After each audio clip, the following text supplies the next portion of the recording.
Presidente de Logística Marine Affinity de JLTR Colombia. Este panel será moderado por el Dr. Jorge Mario Gómez, gerente de riesgos de Willis Towers Watson Consulting y líder de las prácticas BCM, RM y CCM en América Latina. El Dr. Gómez realizará una breve contextualización sobre el concepto del riesgo y cómo Colombia está preparada para asumir el reto frente a la Revolución 4.0.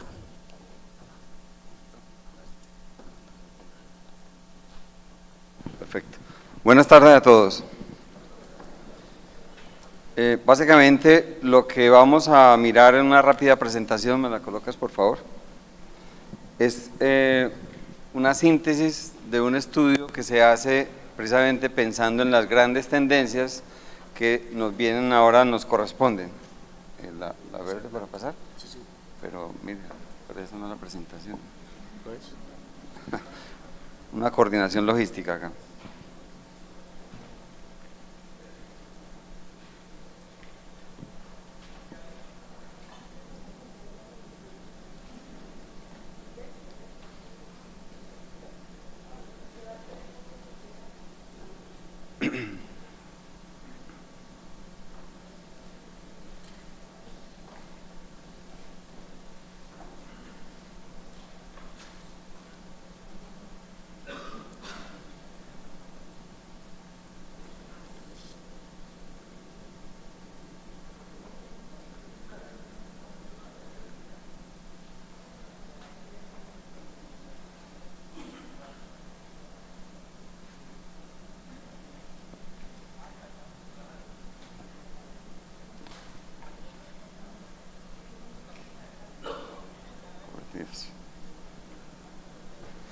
Mira, traigo mi computador.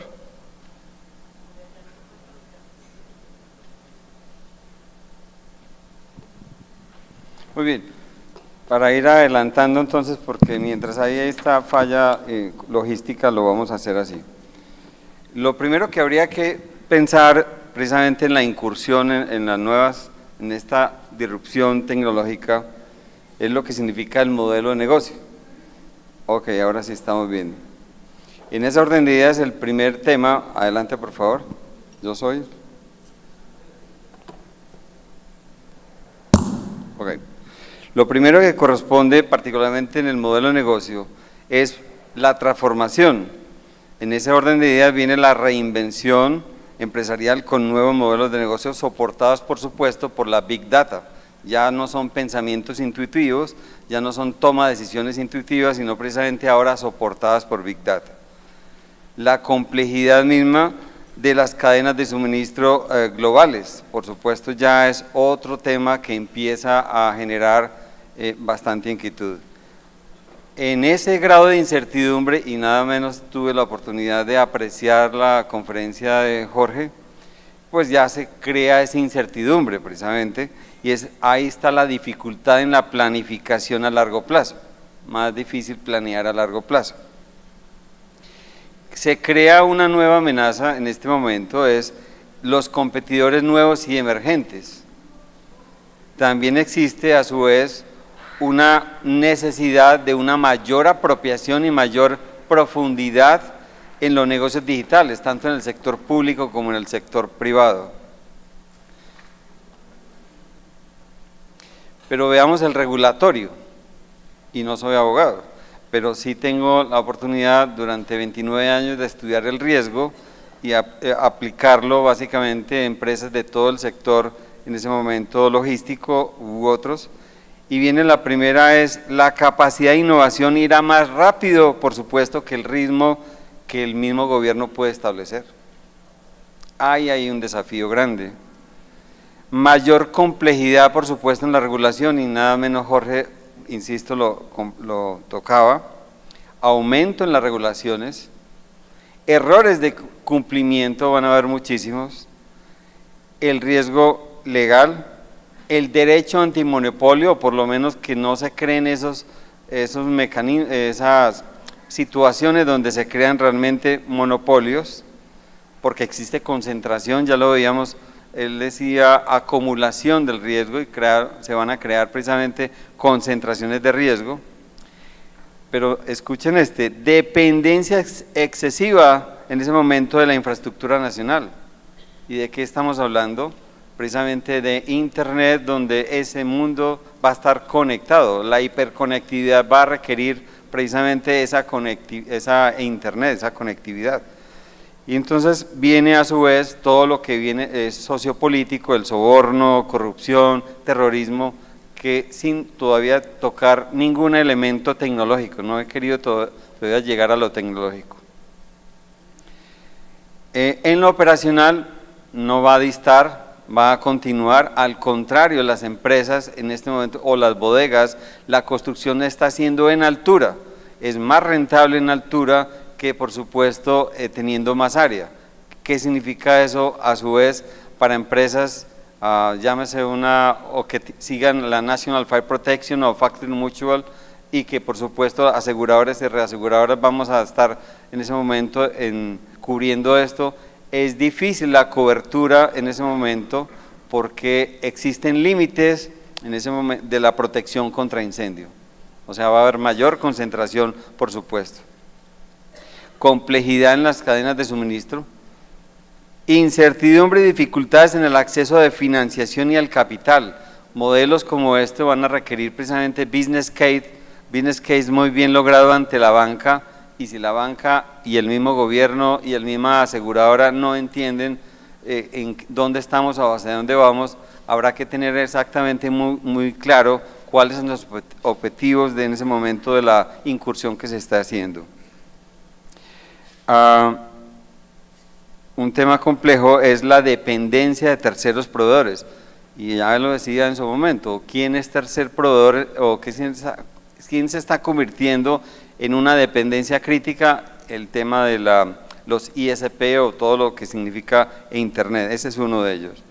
Veamos el caso concreto en proyectos, hubo un riesgo más en proyectos, todo esto son preparándonos para el desarrollo en la cadena de suministro. Aumento de la escala y complejidad de los proyectos, por supuesto, son grandes, son megaproyectos. Proyectos multinacionales, ya no son solamente locales o nacionales.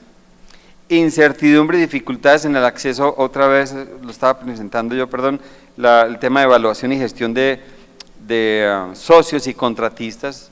Obviamente aplica aquí también todo lo que es el análisis de riesgos de contratación. Complejidad en las relaciones con los proveedores mismos, y nuevamente el tema es establecer pólizas o por lo menos alternativas de transferencia de riesgo alineadas con las necesidades y realidades del mercado. No va a ser exactamente las pólizas tradicionales las que estarían teniendo este tipo de cobertura. Pero si sigo incursionando y viajando a través de todo este análisis, vamos ahora con personas. Desplazamiento de la mano de obra, es muy típico lo que puede suceder. Atracción y retención de talentos va a ser una dificultad, quizás una rapiña, una forma muy competida precisamente de sortearse. El déficit de ingeniero particularmente es un gran reto para las habilidades TICs, eso en simultánea. El último cajón lo he querido poner como academia, un reto para la academia. Pérdida de personal clave, es una situación va a ser bastante caótica. Y a su vez, las reglas claras para fomentar la innovación, no las hay, deberían haberla. La ANDI en un estudio año pasado precisamente lo formulaba, lo planteaba. Y además es importante generar empleos competitivos en esa área de ciencia e ingeniería. No menos importante está el tema ambiental, pero que lo he querido aglutinar entre lo que es la salud, la seguridad, el medio ambiente y por supuesto la responsabilidad social empresarial.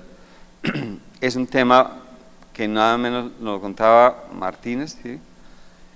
Fabuloso como se está emprendiendo proyectos ya con un reto, un compromiso. Ahora sí que aquí deben haber seguramente una mayor contribución a menor emisiones, ¿sí? Pero a su vez pueden haber riesgos también, como lo anotaba, de seguridad y salud. Los cambios climáticos y el aumento de riesgos de catástrofes naturales no van a cambiar, al contrario, se dan cuenta que cada vez está más alborotado todos estos fenómenos y así lo estamos viendo en los seguros. permanentemente viene en un cambio, si no es por huracanes, es por el tema de cualquier otro tema que se está presentando en forma natural. Y eso hace que es posible que uno de estos vehículos manejado por el humanoide, como lo decía el Robocop, que lo decía Jorge, es afectación en su momento de la infraestructura de transporte existente. ¿Qué tal que llegara a suceder, llámese precisamente la fibra óptica o un puente, y que quede bloqueado a su vez una vía? Tecnología 4.0, ahora sí me voy a incursionar un poco en el tema. La realidad aumentada va a permitir muchas oportunidades, por supuesto, pero también grandes desafíos en cuanto a seguridad de información y, por supuesto, todo lo que significa la ciberseguridad. Ataques cibernéticos, como lo comentaba, y a su vez va a inducir teniendo muchísima profundidad en lo que es, en ese caso, la seguridad informática. La Big Data, que si bien es un problema en este momento, como bien se comentaba, no tenemos desde el punto de vista asegurador Big Data para establecer los actuarios, cuál es la tasa y entonces cuáles son los seguros. Eso va a crear a su vez, la Big Data, mayores costos de almacenamiento, aumento en su momento de todas las probabilidades de pérdida, porque van a haber cúmulos, y eso es bastante, o sea, acumulación del riesgo, ya lo anotaban también, ¿sí? Es bastante preocupante. Todo lo que es Internet de las cosas, IoT, nuevos tipos de ataques podrían haber, nuevas formas de vulnerabilidades en su momento. Los robots autónomos, pues son, ahí está el tema de inversión, altas inversiones requeridas. O sea, Bimbo lo presentaba a su vez, si no estoy mal eran 23 millones de euros, no es fácil la suma, ¿verdad? Bien, y un reto que no es menospreciable, pero todo esto como contexto para efectos, entrar ya en el panel, es lo primero es que habría que reinventarse en la misma disrupción tecnológica. Definitivamente a la academia le va a corresponder estar preparando toda esta sociedad. Miren, todo lo que yo he venido escuchando de alguna manera se siente, y no porque yo lo diga, sino que se siente que todos estamos aprendiendo en este momento. Incrementar el uso de modelos y simulaciones analíticas, sí que va a requerir este mundo ahora este tema de simulaciones, de cara a la productividad, mayor eficiencia. Y por último, no menospreciable, integrar la gestión de riesgo, el tema de resiliencia y continuidad en los programas académicos de supply chain. Tuve la oportunidad de ver programas afuera y de diferente orden, y obviamente el tema parece como si no hubiera riesgo, es muy importante que se integre. Muy bien, esto como preámbulo. Entonces, vamos a dar inicio al foro, al panel. Yo quisiera, saludándolos primero, una pregunta obligada para ti particularmente, tú me ayudas por favor. Es evidente que el riesgo en la cuarta revolución industrial es la capacidad para mantenerse al día con el ritmo del cambio y el avance tecnológico. En el necesario desarrollo de la supply chain se ha planteado quizás realizar fusiones entre organizaciones del universo físico, digital y biológico, trayendo consigo nuevas formas de interacción entre hombre, organizaciones y mundo. ¿Podría señalar algún caso si lo puedes desarrollar? ¿Cómo es de vuelta la pregunta? Sí, mira, normalmente las organizaciones van a estar muy, digo yo, con un ritmo diabólico para mantenerse actualizadas, ¿sí?, en esas incursiones. Pero en ese desarrollo de la supply chain se alcanza a ver fusiones entre lo que es el universo físico, que ya lo sabemos, lo digital, y a su vez lo biológico. Mira, a su vez, como Jorge lo mencionaba, los humanoides, no propiamente el robot, sino que ya se convierte en su momento en otro estilo de vida, desplazando por supuesto mano de obra. A ver, lo vimos hoy en algunos videos que se dieron previo a mi presentación, el tema del augmented reality, de la gente, las personas que están en los centros de distribución preparando pedidos, el poder tener cierta información online y pudiendo acceder rápidamente a datos necesarios para poder tomar decisiones rápidamente sobre cómo estar preparando, cómo estar tomando las mejores decisiones, por ejemplo, en cuanto al ruteo dinámico de cajas o de totes en un centro de distribución.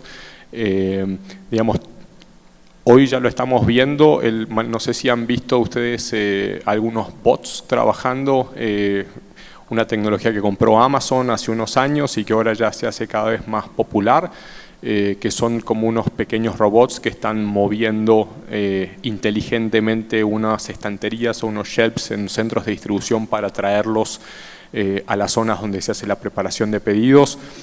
Hoy hay muchísimas empresas que están ofreciendo ese tipo de tecnologías, hay muchos startups que están enfocados en esos o en robótica. Se está viendo también para picking, digamos, directamente robots que están reemplazando hasta cierto punto, digamos, a la mano de obra.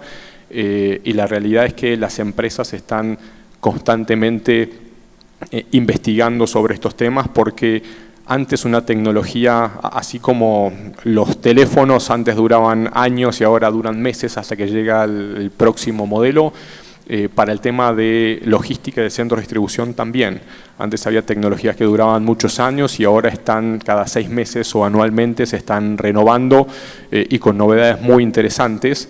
Entonces se está saliendo de lo que eran los commodities en cuanto a tecnologías ya a temas de innovación muy grandes y eso obliga a las empresas a estar investigando y educándose constantemente. Entonces, para un logístico el desafío es cada vez más grande, el tener que saber qué es lo que hay en el mercado y qué específicamente funcionaría para él.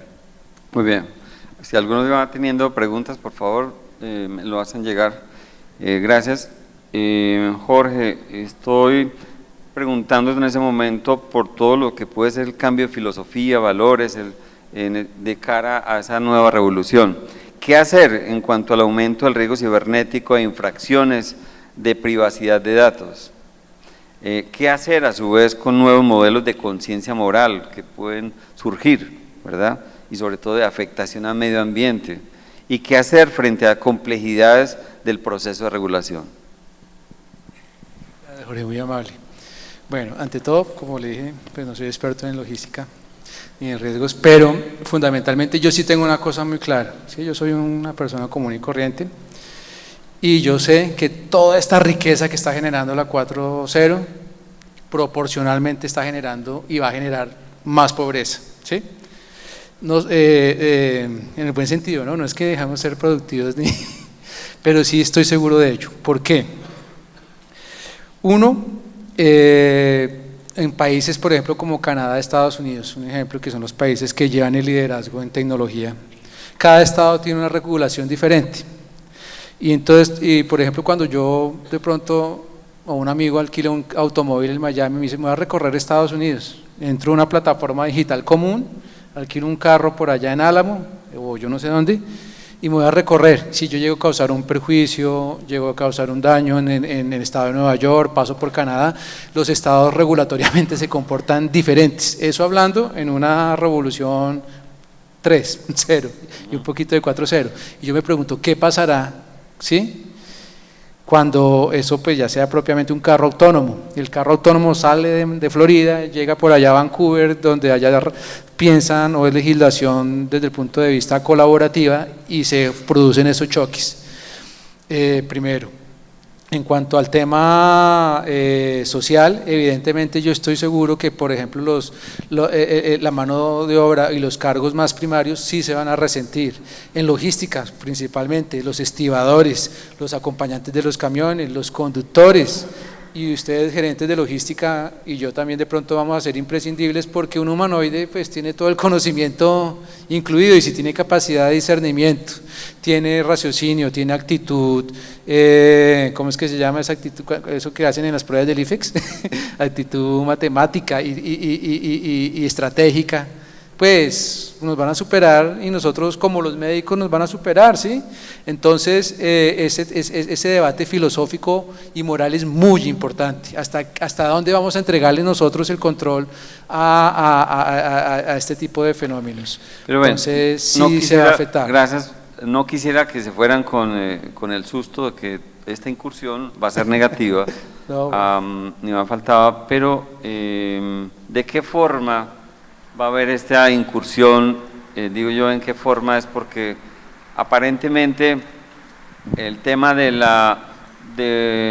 insisto, de la financiación, como digamos, de tener el capital para desarrollar esto, va a significar una sociedad que tiene que migrar a su vez a otros tipos de mano de obra, tipos de empleo, así que no lo veo como tan negativo, o sea, es como temerle al susto. Sí, de acuerdo. Yo diría que al sector logística también le llegó el Uber, pues, porque definitivamente todo se está renovando, no creo que exista sector que esté aparte en ese momento de toda la revolución, pero al ritmo que va a cambiar seguramente no va a ser tan insofacto. No, va a ser gradual. El que sí fue insofacto, llámese, es un temblor, pero el tema de toda esta revolución va a tener en su momento un grado de acomodación. Entonces la pregunta es concretamente, ¿pero qué hacer?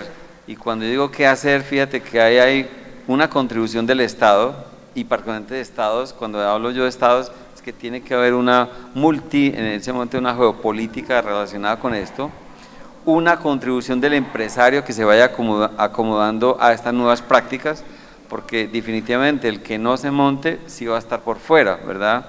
Una acomodación, insisto, de la academia que tiene que cambiar en ese momento, y a su vez toda esta mano de obra va a significar un desplazamiento. Entonces, para que hablemos un poco, es cómo lo ves tú en ese momento de tener de cara a Colombia, los países que tú visitas permanentemente, un grado de insofacto, un grado de desarrollo. ¿En qué momento estaríamos hablando de tener todas estas prácticas ya en Colombia?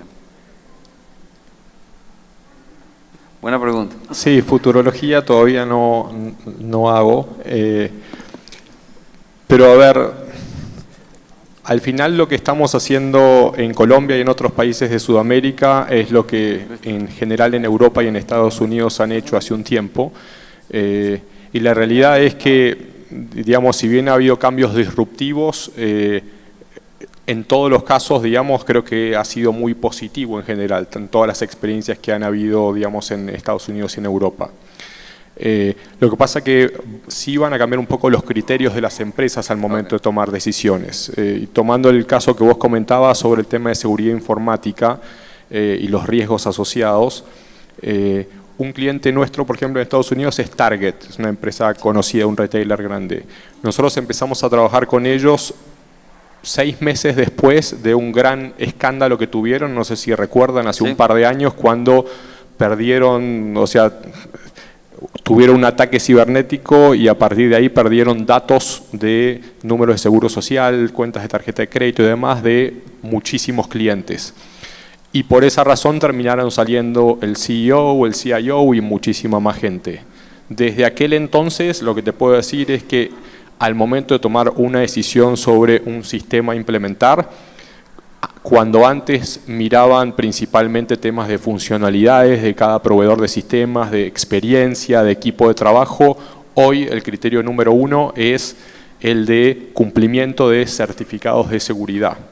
Entonces, y a nosotros cuando hicimos la primera implementación con ellos, tuvimos que pasar por un escrutinio muy grande sobre el software nuestro para asegurarnos de que no tuviera ninguna brecha.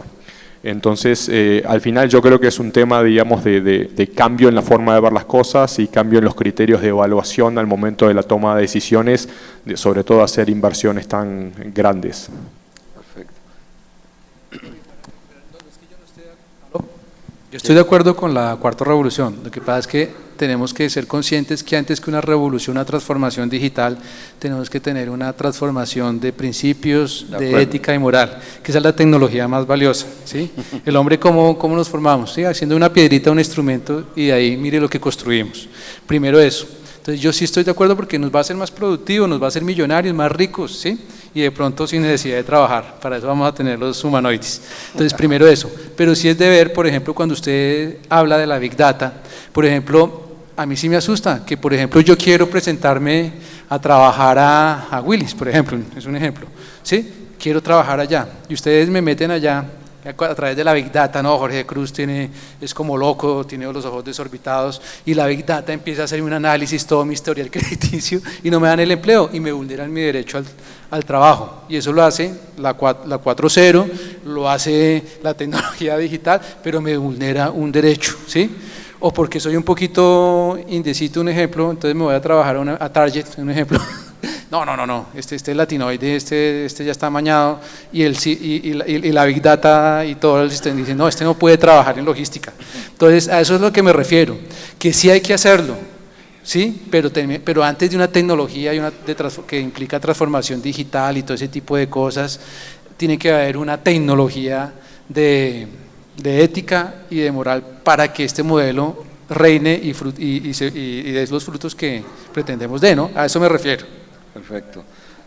Juan, en el caso de lo omnicanal, ¿podría haber de alguna manera una asociación con un prosumidor, con una forma donde el prosumidor es un diseño colaborativo de diferentes empresas en la cadena de suministro? Es decir, lo que yo intento contarte en ese ejemplo que estás, en la presentación que hiciste de omnicanal, que me gustó mucho, era, pero ¿cómo se hace un proyecto cuando está siendo compartido, un diseño compartido? Porque a su vez hay una visión compartida, hay métodos e indicadores diferentes en su momento, hay tecnología diferente. Entonces, ¿cuál es el riesgo que puede haber ahí? A ver, en empresas grandes en general que son omnicanales, sí, más allá de que comparten muchas cosas, también tienen uno de los desafíos más grandes que tenemos al momento de llevar esos proyectos a una junta, a un board para que los aprueben, es que internamente en la empresa siguen habiendo dueños de cada uno de los negocios. Entonces, hay responsables solamente de la parte online o de e-commerce, hay responsables de la parte de retail, hay responsables de la parte de wholesale, y cada uno tiene objetivos distintos en cuanto a facturación, en cuanto a márgenes. Entonces, lo complejo a veces en estos proyectos es poder tener una visión única del proyecto, porque cada uno está tratando de ver qué es lo que va a poder lograr con este gran proyecto, un nuevo centro de distribución específicamente para el canal que maneja. Entonces, hemos hecho nosotros mucho trabajo para entender de todos los beneficios que vamos a estar capturando con este proyecto, cuáles son exclusivos para cada canal y cuáles son beneficios que son compartidos entre los distintos canales, porque al final del día, si es un proyecto que va a costar $40 millones, esos $40 millones van a salir de los 2 o 3 canales que estén siendo atendidos por ese centro de distribución. Entonces, cada uno quiere estar poniendo plata sabiendo cuál va a ser el retorno específico para su negocio. Perfecto. Entonces, el poder definir de todas esas mejoras que vamos a capturar y que estamos cuantificando cuántas corresponden a cada canal y cuáles son de pronto beneficios compartidos entre canales y cómo se van a compartir, es fundamental para poder estar logrando de cada uno de los principales stakeholders de la compañía el que estén aprobando el proyecto y poniendo la plata para poder hacer esas inversiones. Perfecto. En ese diseño compartido quisiera aprovechar tu experiencia en seguros en una situación de un operador en el cual, operador logístico muy grande, voy a reservarme el nombre, pero que a su vez tiene dentro de esa operación todo el tema de el microensamble o finalmente el ensamble final de un producto de otra compañía y la facturación de la otra compañía. ¿Qué podría pasar en un momento de una disrupción, de un ataque cibernético o alguna situación que obviamente se ponga en jaque en ese momento los compromisos? Bueno, sí, muy interesante su pregunta, Jorge, porque ¿qué pensamos? Por ejemplo, primero que todo, para mí, la industria aseguradora no ha hecho el trabajo, ni siquiera para llegar a la tercera, bueno, ni la segunda ni la tercera revolución, y usted y yo, que somos del sector asegurador, lo sabemos, ¿sí? Nosotros tenemos modelos de la primera y la segunda. Segundo, cuando yo contrato un programa de seguros, por ejemplo, una empresa X, ese operador logístico inmenso que usted dice, ese operador normalmente pues tiene diversas formas de asegurarse, o tiene una cautiva por allá en el exterior y se asegura el mismo, o tiene un programa de seguros donde tiene que comprar un seguro para la responsabilidad civil con la aseguradora A, el seguro de transporte con la aseguradora B, los camiones y el equipo y la maquinaria con la aseguradora D. Cuando se presenta un siniestro, como usted menciona, el riesgo es que nosotros tenemos que empezar a hablar de riesgo inherente a la logística. Y nosotros en las aseguradoras hablamos de riesgo inherente al transporte, riesgo inherente no sino el riesgo patrimonial para la RCL, el riesgo de daños para el equipo y la maquinaria, y nosotros mismos desde la óptica del sector asegurador creo que confundimos todo, porque el riesgo es uno, es riesgo logístico integral, riesgo inherente a la logística. Entonces, por eso la importancia de los nuevos modelos. Nosotros como sector asegurador tenemos que trabajar por tener soluciones únicas de aseguramiento. Segundo, tenemos que tratar de involucrar a los gremios como la ANDI, acá presente, al gobierno nacional, que siempre brilla por su ausencia, pues, no sé si hay alguien del gobierno, me disculpa, y con los desarrolladores de tecnología y estos modelos para hacer realmente modelos que funcionen desde el punto de vista del manejo de riesgo. Y ya me callo con esta última reflexión.